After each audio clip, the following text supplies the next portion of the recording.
I'm going to make some pizza crust today. Had a few people asking me for my recipe. Mine is a no salt recipe. There's already plenty of salt in all your pizza toppings, so you don't need extra salt in the bottom as well. I have 1 tablespoon of yeast. This is just your quick rise yeast, and 1.5 cups of water. I always like to get my yeast and water in first so that the yeast can already start working while I add the other ingredients in. And I have 1 tablespoon of sugar and 2 tablespoons of oil. And I have 3.5 cups of flour. This is enough to make 2 round pizzas or 1 big cookie sheet. And we're just going to get this mixing with our dough hook.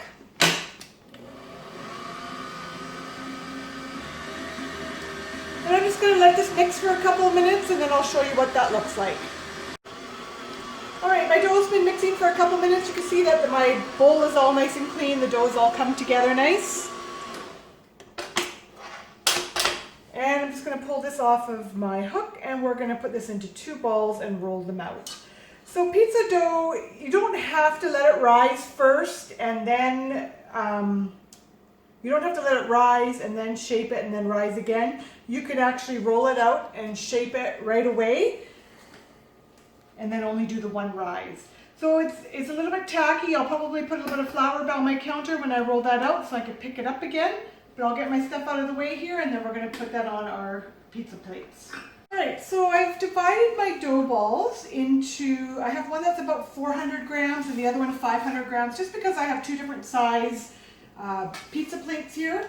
I also really like the pizza plates that have the holes in the bottom. It lets the crust get nice and crunchy on the bottom or brown on the bottom. I put a little bit of flour on my counter just so I can get this off of my counter. I still need my bench scraper though to get that off. Once you roll it out thin, you should be able to place this on your sheet. And you can just move it around to make it fit, trim it to fit. And we're going to let this rise only as long as it takes for our oven to preheat. We're going to preheat the oven to 375 degrees.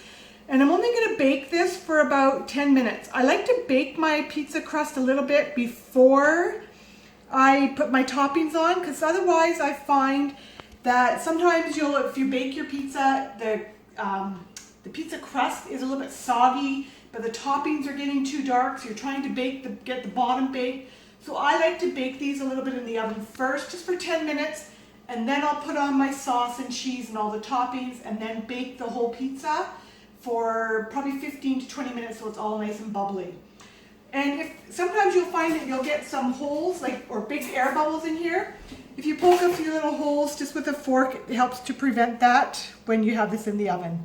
So I'm going to just get both of these rolled out, and I'm going to just roll up my edges too. I just don't want that hanging over my pizza tray.